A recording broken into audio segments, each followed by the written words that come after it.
Ainsi, quand on vous demande de montrer que V indice N est supérieur à 1 sur N, ici, il faut déjà réfléchir par rapport à la figure, ce que ça signifie.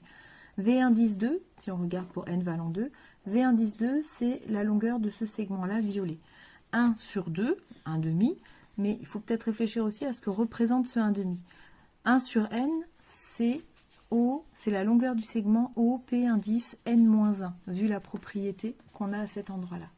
Donc vous devez montrer que V indice N est supérieur à 1 sur N. Si on regarde les points P indice N-1, P indice N et O, ils sont situés sur un rectangle, sur un triangle qui est rectangle en haut, puisqu'on a un carré, les diagonales sont perpendiculaires.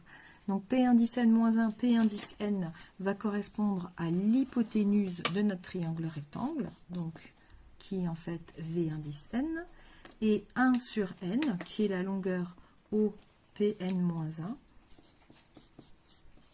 va correspondre à un des côtés du triangle rectangle. Or, dans un triangle rectangle, l'hypoténuse est toujours supérieure aux deux autres côtés adjacents, donc à l'angle droit.